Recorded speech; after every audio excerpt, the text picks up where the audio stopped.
Hi అండి. నమస్తే. అస్సలాం వాలేకుం. ఈరోజు వచ్చేసి బయటికి వెళ్తున్నాము. కొంచెం వెజిటేబుల్స్ అవి తీసుకునే పనుంటే బయటికి వెళ్తున్నాము. అలాగే పాపకు, బాబుకు కొంచెం యూనిఫార్మ్స్ తీసుకునే పని కూడా ఉందనమాట. అందుకనేసి బయటికి వెళ్తున్నాము. ఇక్కడ ఈవినింగ్ అయ్యేసరికి కొంచెం బాగా వర్షం పడుతుందండి. ఎవ్రీడే ఇలాగే ఉంటుంది ఈ మధ్య. కొంచెం మాన్సూన్స్ స్టార్ట్ అయినప్పటి నుంచి రోజు వర్షం పడుతూనే ఉంది. షాపింగ్ అయిపోయిన తర్వాత ఇంటికైతే వెళ్తున్నాము.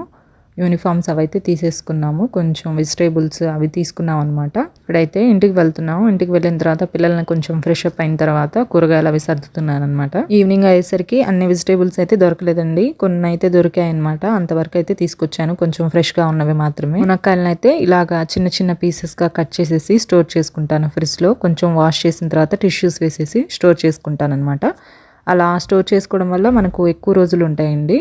ఎప్పుడు వాడుకోవాలన్నా కొన్ని తీసి సాంబార్లో కానివ్వండి, లేకపోతే ఏదైనా కర్రీస్లో కానివ్వండి వేసుకోవచ్చు. ఇలాగా మీడియం సైజ్ పీసెస్గా చేసి పెట్టుకుంటే వంట చేయడానికి కూడా ఈజీగా ఉంటుంది.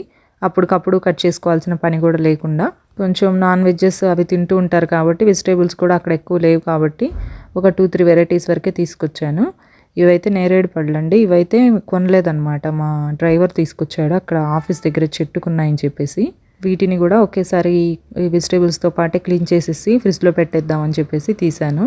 ఇక్కడ ఇప్పుడు బాగా సీజన్ అండి. రైనీ సీజన్లో పనసకాయలు ఒకటి, ఈ నేరేడు పళ్ళు ఒకటి బాగా వస్తున్నాయి అన్నమాట. బెంగళూరులో లిచీస్ కూడా బాగా వస్తున్నాయండి. ఎటు చూసినా ఈ ఫ్రూట్స్ ఎక్కువ కనిపిస్తున్నాయి. మ్యాంగోస్ కొంచెం తగ్గినట్టే ఉన్నాయి. మునక్కాయలు అవి కట్ చేసి పెట్టుకున్న తర్వాత కొంచెం వంకాయలు కూడా తీసుకున్నాను, ఒక 1/2 kg. ఇవైతే ఈజీగా తొందరగా బాక్సెస్కి, లంచ్ బాక్సెస్కి వేసుకోవడానికి ఈజీగా ఉంటుందని తీసుకున్నాను. గుత్తొంకాయలు ఫ్రై లేదంటే నూనె వంకాయ కర్రీ అయితే మా బాబుకి ఇష్టం అండి బాగా. మా పాప అయితే ఫ్రై వరకు అయితే తింటది. మరి ఎక్కువ స్పైసీ లేకుండా లైట్గా స్పైసెస్తో చేయాలన్నమాట. వాటిని కూడా వాష్ చేసి పెట్టేద్దాం ఫ్రిడ్జ్లో అని చెప్పేసి పక్కకు తీసాను. నెక్స్ట్ వచ్చేసి గ్రీన్ చిల్లీస్ కూడా తీసుకున్నాను. మన వైపు మిరపకాయలాగా ఉండవండి ఇవి. మాకైతే గుంటూరులో బాగా కారంగా ఉంటాయి కూడా, అయితే ఇంత గ్రీనిష్గా అయితే ఉండవు. ఇక్కడ బాగా గ్రీన్గా ఉంటాయి, కొంచెం కారం తక్కువ, అంత స్పైసీగా తినరనమాట ఇటు. అందుకనేసి పచ్చిమిర్చి కూడా అంత కారం ఏమి ఉండవండి, కొంచెం లైట్గానే ఉంటాయి. మనకు గుంటూరులో దొరికే మిరపకాయలు అంత కారమే ఉండవు కాబట్టి కొంచెం ఎక్కువ క్వాంటిటీయే యూస్ చేస్తూ ఉంటాను. కొంచెం స్పైసీ ఫుడ్ ఎక్కువగానే తింటారండి మా ఇంట్లో. కొంచెం పచ్చిమిర్చి, ఎండు కారం అవి ఎక్కువగానే యూస్ చేస్తాం. ఇలా ఉన్నాయన్నమాట ఇవి, బాగా గ్రీన్గా డార్క్ గ్రీన్ కలర్లో. కొంచెం వాసన కూడా, పచ్చి వాసన కూడా ఉంటాయేమో అనుకున్నాను కానీ కొంచెం లేవు. మరి చిన్న సైజువి కూడా ఉన్నాయి, అవి కూడా ఇలానే ఉన్నాయి. ఇంతవరకు అయితే తీసుకున్నాను. ఒక వాటర్ మిలాను, నెక్స్ట్ ఇవి నేరేడు పళ్ళు, మునక్కాయలు, పచ్చిమిర్చి, వంకాయలు అనమాట. వీటినైతే ఇప్పుడు క్లీన్ చేయాలి. ఇవైతే నేరేడు పండ్లు అంతే కొమ్మలతో కట్ చేసుకొని తీసుకొచ్చారు. బాగా గుత్తులు గుత్తులుగా బాగున్నాయి చూడ్డానికి. ఈ సీజన్లో వచ్చే సీజనల్ ఫ్రూట్స్ తినడం వల్ల హెల్త్కి కూడా చాలా మంచిదండి. ఈ ఫ్రూట్స్ కూడా కొందాం అనుకున్నాను కానీ ఇంకా బయట నుంచి వాళ్ళు తీసుకొచ్చారు కదా అనేసి ఇంకా తీసుకోలేదండి. ఇవి అయిపోయిన తర్వాత తీసుకోవచ్చు అనేసి. ఈ ఫ్రూట్స్ కూడా తొందరగా పాడవుతాయండి, ఎక్కువ రోజులు ఉండవు.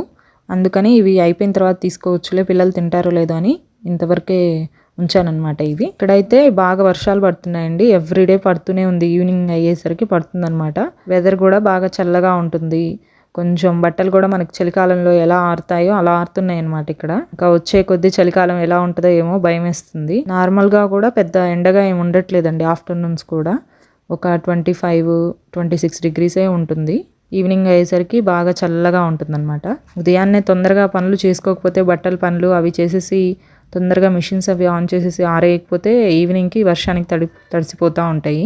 తొందరగా మార్నింగే పనులు చేసేసుకొని ఆరేసేయాలన్నమాట బట్టలు. ఇక్కడ వాళ్ళు కూడా ఒక 4-5కి అలా లేసి పనులు చేసుకుంటూ ఉంటారు. ఈ ఫ్రూట్స్లో నేరేడు పళ్ళల్లో కొంచెం పచ్చివి, కొంచెం పాడైనవి అలా ఉన్నాయన్నమాట. అవి కూడా సపరేట్ చేస్తున్నాను. అంతలో మా పాప వచ్చి టేస్ట్ చేస్తానని చెప్పి నోట్లో పెట్టుకుంది. నిజంగానే తింటుంది అన్నట్టు యాక్షన్ చేస్తుంది కానీ తినట్లేదు. నార్మల్గానే పాప మ్యాంగోస్, బనానాస్ అవే తినదు. వీడియోలో చూపించు మమ్మీ నేను తింటున్నాను ఇవి అని చెప్పి ఇలా యాక్షన్ చేస్తుంది మా అమ్మాయి. నిజంగా తినట్లేదండి. తర్వాత మళ్ళీ పక్కకెళ్ళి ఊసేసింది. కొంచెం వగరుగా పుల్లగా ఉంటాయి కాబట్టి ఈ ఫ్రూట్స్ పిల్లలు కొంచెం ఇబ్బందిగానే తింటారు. కానీ హెల్త్కి మంచిది. కొంచెం ఈ సీజన్లోనే దొరుకుతాయి కాబట్టి కొంచెంలో కొంచెం కాకపోయినా ఒక 1 or 2 ఫ్రూట్స్ అయినా పిల్లలకి అలవాటు చేయాలి. ఈ సీజన్ కాకపోయినా నెక్స్ట్ సీజన్కైనా అలవాటు చేసుకుంటారనేసి ఇవైతే మొత్తం ఇలా సపరేట్ చేసేసి చిన్న చిన్నవి పిందెలుగా ఉన్నవి, పాడైనవి మొత్తం పడేసానండి. ఇవి చిన్న చిన్నవి అయితే ఎక్కువగా ఉన్నాయి. కొమ్మలతో తుంచేసరికి పాపం పిందెలు అవి ఎక్కువగా ఉన్నాయి, చాలా వేస్ట్ అయ్యాయి. బాగున్నంత వరకు తీసి ఇంకా బాస్కెట్లో వేసేసి ఫ్రిడ్జ్లో పెట్టేశాను. ఈ ఫ్రూట్స్ ఒకేసారి అన్నీ తినాలన్నా తినలేమండి, కొంచెం వగరుగా అలా ఉంటాయి కాబట్టి తినలేమన్నమాట. అప్పుడు రెండు మనం ఏదైనా లీజర్గా ఖాళీగా ఉన్నప్పుడు తీసుకుని తినడమే. ఒకేసారి ఏదో యాపిల్స్, బనానాస్ అవి కూర్చొని తిన్నట్టు తినలేం వీటిని. అయితే మనం బయట కొనుక్కున్నప్పుడు వాళ్ళు ఇలాగే మొత్తం తుంచేసి ఉట్టి ఫ్రూట్స్ వరకే సేల్ చేస్తూ ఉంటారు. అయితే ఇలా కొమ్మలతో ఇలా క్లీన్ చేసేసుకొని ఇలా సపరేట్ చేసుకోవడం బాగుందండి. మనం ఎప్పుడు సపరేట్ చేసినవే కొంటూ ఉంటాం కాబట్టి బయట ఇలా కొమ్మలతో తీసి ఫ్రెష్గా అలాగే టేస్ట్ చేయడం అనేది చాలా బాగుంది. నేనైతే ఉంచాయండి, ఇంత క్వాంటిటీ అయితే ఉన్నాయన్నమాట బాస్కెట్లో. వీటిని ఫ్రిడ్జ్లో పెట్టేశాను. మిగిలినవి ఇంకా చిన్న చిన్నవి ఇవి పిందెలు లాంటివి ఉన్నవి అయితే పడేశాను అనమాట. ఆల్రెడీ ఇంట్లో టమాటోస్ అవన్నీ ఉన్నాయండి, కూరగాయలు, కొత్తిమీర అవన్నీ ఉన్నాయన్నమాట. అందుకనేసి అవన్నీ ఏం తీసుకోలేదు, ఇంతవరకే తీసుకున్నాను. నెక్స్ట్ మళ్ళీ ఈ వీకెండ్లో ఒకసారి వెళ్ళి ఒక 2 వీక్స్కి అలా తెచ్చుకొని ఫ్రిడ్జ్లో స్టోర్ చేసుకుంటే ఇంకా 1 వీక్ 10 డేస్ పాటు ఇబ్బంది లేకుండా ఉంటుంది. ఎలాగో మధ్యలో నాన్ వెజెస్ అవి చేస్తూ ఉంటాం, ఎగ్స్ అవి యూస్ చేస్తూ ఉంటాం కాబట్టి ఇబ్బంది లేకుండా ఉంటుంది. ఇక్కడ బెంగళూరులో ఈ స్కూల్స్తో, ఈ బిజీ లైఫ్తో, ప్లానింగ్తో లేకపోతే అస్సలు కుదరదండి. కూరగాయలు అవన్నీ ముందే చూసి పెట్టుకోవాలి. ముందే ఇలా అవన్నీ వాష్ చేసేసుకొని క్లీన్ చేసేసుకొని రెడీగా పెట్టుకుంటే కానీ మనకు పనులు అవ్వవు తొందరగా. మార్నింగే మా వారు కూడా ఒక్కోసారి బాక్స్ తీసుకెళ్తూ ఉంటారు ఆఫీస్కి. పిల్లలకి బాక్స్ రెడీ చేయాలి. దగ్గరే పక్కనే ఉన్నా కూడా స్కూలు, వాళ్ళు ఆఫ్టర్నూన్స్ అలా అలౌ చేయట్లేదండి. మార్నింగే వాళ్ళతో పాటు ఇచ్చి పంపించేయమంటున్నారు. కూరగాయలు సర్దడం అయిపోయిన తర్వాత ఆఫ్టర్నూన్ లంచ్ కోసం అయితే ఇలా ఫిష్ అయితే తీసుకొచ్చారు. ఇది అరేబియన్ సీ ఫిష్ అంటండి. మన వైపు అయితే ఈ ఫిష్ ని పండుగప్ప అంటారంటండి. ఇక్కడైతే బటర్ఫ్లై ఫిష్ అంటారు. ఇక్కడ బెంగళూరు దగ్గర మ్యాంగ్లూర్ సీ నుంచి తీసుకొస్తారంట. ఈ మ్యాంగ్లూర్ సీ ఫిష్ అని చెప్పి అంటారు ఇక్కడ. ఈ రోజు అయితే ఈ ఫిష్ ని ఈ మ్యాంగోతో కర్రీ చేద్దామని చెప్పేసి ప్లాన్ చేశాను. ఫిష్ ని అయితే వాష్ చేసుకున్న తర్వాత దానికి పసుపు, ఉప్పు, కారం వరకు అప్లై చేసేసుకొని ఇలాగా పక్కన పెట్టేసుకున్నాను. ఇలా మ్యారినేట్ చేసి పక్కన పెట్టేసుకుంటే కర్రీలో ఫిష్ చాలా టేస్టీగా ఉంటుంది. స్పెషల్గా మ్యాంగో ఫిష్ కర్రీ కోసం అయితే ఇలా ప్రిపేర్ చేసి పెట్టుకుంటే మంచిదన్నమాట. టేస్ట్ కూడా బాగుంటుంది. పచ్చి మామిడికాయ అయితే 1 కేజీ ఫిష్కి ఒక పెద్ద మామిడికాయ అయితే వేస్తున్నాను. ఇదైతే మరీ పుల్లగా ఏం లేదండి. కొంచెం ఉల్లిపాయలు కూడా ఇన్ని క్వాంటిటీస్లో ఇలా చేసి పెట్టేసుకున్నాను. వీటిని అయితే ఇప్పుడు చిన్న చిన్న పీసెస్గా కట్ చేసుకోవాలి. మ్యాంగోనైతే ఇలా పీసెస్గా అయితే కట్ చేసుకున్నాను. ఇవైతే మరీ పుల్లగా ఏం లేదండి, మ్యాంగో కొంచెం తక్కువగానే ఉంది, అందుకనేసి ఇంత క్వాంటిటీలో తీసుకున్నాను. రైస్ కూడా కడిగి పెట్టేశాను ఆఫ్టర్నూన్ లంచ్ కోసమే. ఇప్పుడైతే ఈ ఫిష్ కర్రీ ప్రిపేర్ చేసుకుంటున్నాను. ఇప్పుడు దీనికోసం అయితే కొంచెం ఒక 3 టేబుల్ స్పూన్స్ ఆయిల్ అయితే పడుతుందండి. ఈ ఫిష్ కర్రీస్, నాన్ వెజెస్లోకి అలాగా ఆయిల్ ఎక్కువ వేయకపోతే కొంచెం స్మెల్ ఉంటాయి అన్నమాట. అందుకనేసి కొంచెం ఆయిల్ ఎక్కువగానే వేసుకుంటే మంచిది. ఆయిల్ కొంచెం వేడైన తర్వాత అందులోకి ఒక 1/2 టీ స్పూన్ మెంతులు, ఒక 1/2 టీ స్పూన్ వరకు ఆవాలు అయితే యాడ్ చేసుకున్నానండి.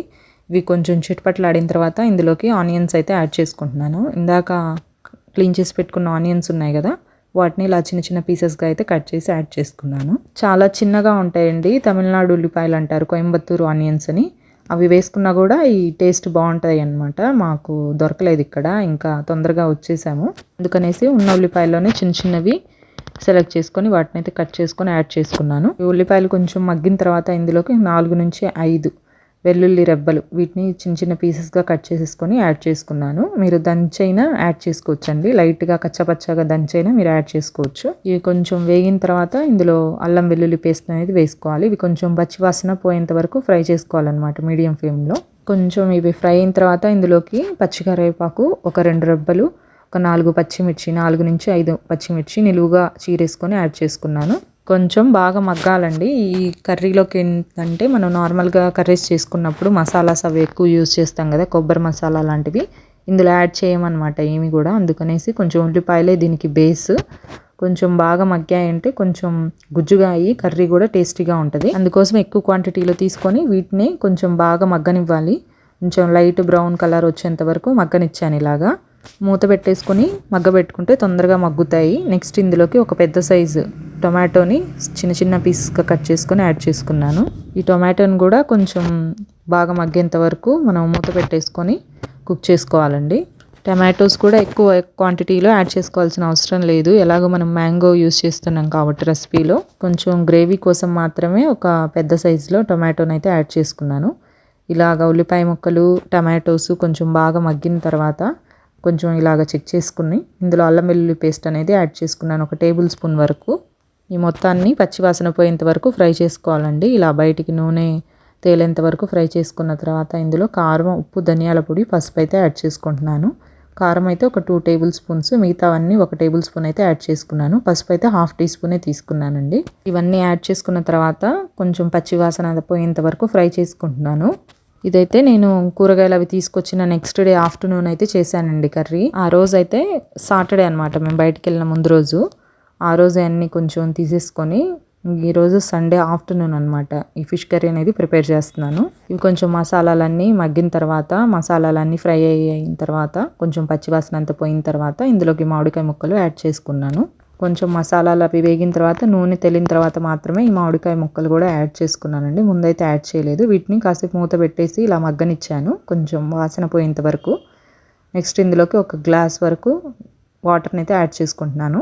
ముందుగా ఇలా గ్రేవీని ప్రిపేర్ చేసుకున్న తర్వాత మాత్రమే మనం ఫిష్ని అయితే యాడ్ చేసుకోవాలి. ముందే ఫిష్ని యాడ్ చేసుకున్నామంటే మొత్తం ముక్కలన్నీ బ్రేక్ అయిపోతాయి అన్నమాట. అందుకనేసి అవి మ్యారినేట్ చేసేసుకొని పక్కన పెట్టేసుకొని ఇలా గ్రేవీని అయితే ముందు ప్రిపేర్ చేసుకోవాలి. నెక్స్ట్ వచ్చేసి ఇలా మూత పెట్టేసుకొని కొంచెం బాగా ముక్కలన్నీ బాగా మగ్గేంత వరకు, గ్రేవీ ప్రిపేర్ అయ్యేంత వరకు మూత పెట్టేసుకొని కుక్ చేసుకోవాలి ఒక 5 నుంచి 10 మినిట్స్. గ్రేవీ కొంచెం కన్సిస్టెన్సీ బాగున్న తర్వాత మామిడికాయ ముక్కలు కూడా ఇలా తుంచితే బ్రేక్ అయిపోయేటట్లు ఉండేంత వరకు కుక్ చేసుకున్న తర్వాత ఇప్పుడైతే ఫిష్ని అయితే యాడ్ చేసుకుంటున్నాను.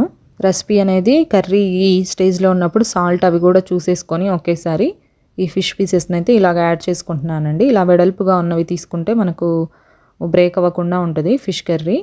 ఫిష్ ముక్కలు కూడా బ్రేక్ అవ్వకుండా ఉంటాయి అన్నమాట. ఇలాగ మ్యారినేట్ చేసి పక్కన పెట్టుకున్న ఫిష్ని అయితే యాడ్ చేసేసుకొని కుక్ చేసుకుంటున్నాను. ఇలా మూత పెట్టేసి ఒక 5 నుంచి 10 మినిట్స్ వరకు కుక్ అవ్వాలండి. ఫిష్ బాగా తొందరగానే కుక్ అయిపోతుంది కాబట్టి ఒక 5 నుంచి 10 మినిట్స్ అయితే సరిపోతుంది. ఇది సీ ఫిష్ కాబట్టి తొందరగానే కుక్ అయిపోయిందండి. ఇలా బాగా కొంచెం పైకి నూనె తేలుతుంది అనుకున్నప్పుడు కర్రీ కన్సిస్టెన్సీని కూడా ఒకసారి చెక్ చేసేసుకొని ఇలా మామిడికాయ పీసెస్ కూడా కొంచెం ఉడికాయో లేదా అనేసి చెక్ చేసుకోవాలి. ఇలా తుంచితే విరిగిపోయేటట్లుగా ఉండాలన్నమాట పీసెస్. ఇప్పుడైతే ఆల్మోస్ట్ కర్రీ అనేది రెడీ అయిపోయిందండి. ఇలా బ్రేక్ అవుతున్నాయి, ఈ మామిడికాయ పీసెస్ కూడా బ్రేక్ అవుతున్నాయి అన్నమాట బాగా. ఇంకా ఇప్పుడు అడుగంటిందేమో ఒక సైడ్ నుంచి చూసేసుకొని కొంచెం కదుపుతూ కర్రీని ఇలాగా అడుగంటకుండా సిమ్లోనే ఉంచేసుకొని కుక్ చేసుకోవాలి. కొంచెం సాల్ట్ ఏదైనా సరిపోకపోతే ఈ స్టేజ్లో ఉన్నప్పుడు యాడ్ చేసుకోవచ్చు. కొంచెం సిమ్లో ఉంచేసుకొని ఇంకో 5 మినిట్స్ కుక్ చేసుకుంటున్నానండి. నేనైతే ఈ రెసిపీని రెగ్యులర్గా అయితే చేయడమే ఉండదండి, నా కిచెన్లో తక్కువే. ఎప్పుడో ఒకసారి ఇది ఒకటి రెండోసారి ట్రై చేయడం అనుకుంటాను. నార్మల్ ఫిష్ కర్రీస్ అయితే చేస్తూ ఉంటాను ఎప్పుడు. ఇప్పుడు కర్రీ అయితే రెడీ అయిపోయింది. ఇప్పుడు కొత్తిమీరతో అయితే గార్నిష్ చేసుకుంటున్నాను. నార్మల్గా తొందరగా చికెన్ మటన్ చేస్తుంటానండి, ఈజీగా తొందరగా అయిపోతుంది కదా అనేసి. ఈ ఫిష్ కర్రీస్ అలాంటివి అయితే కొంచెం స్మెల్గా ఉంటాయి, గిన్నెలన్నీ అవన్నీ వాష్ చేసుకోవాలంటే ఇబ్బందిగా ఉంటుంది, ప్రతి ఒక్క దాంట్లో స్మెల్ వస్తూ ఉంటాయని కొంచెం తక్కువే. ఫిష్ అనేసరికి పిల్లలు కూడా అంత ఇష్టంగా తినరండి, కొంచెం తక్కువే. ఈ చికెన్ మటన్ అయితే కొంచెం తింటారు కానీ ఫిష్ అంటే కొంచెం స్మెల్ ఉంటుంది అని తొందరగా తినరు. ఇదండి సండే స్పెషల్ రెసిపీ అయితే రెడీ అయిపోయింది. ఇప్పుడైతే సర్వ్ చేసుకుంటున్నాను. మధ్యాహ్నం ఆఫ్టర్నూన్ లంచ్ అయిపోయిన తర్వాత ఇలా లెఫ్ట్ ఓవర్ కర్రీని అయితే ఇలా బౌల్లోకి అయితే తీసేసుకొని స్టోర్ చేసుకుంటున్నాను పక్కన, ఈవినింగ్ కోసం అని చెప్పేసి. ఇంకా బాండీని అయితే సింక్లో వేసేద్దాం అనేసి ఇలా మొత్తం ముందుగా పీసెస్ అన్నీ తీసేసుకున్న తర్వాత గ్రేవీని అయితే వేసేసాను వాటి మీద. ఇదండి వాళ్ళ వ్లాగ్. ఎలా ఉందనేసి కామెంట్ చేయండి. మీరైతే ఎలా ప్రిపేర్ చేస్తారు, ఈ కర్రీలోనే ఏమన్నా టిప్స్ అవి ఫాలో అవ్వచ్చా అని మీకు తెలిసినవి ఏమైనా ఉంటే నాకు షేర్ చేయండి. ఇదండి వాళ్ళ వీడియో నచ్చితే లైక్, షేర్, సబ్స్క్రైబ్ చేయండి. Stay healthy and happy. Bye అండి.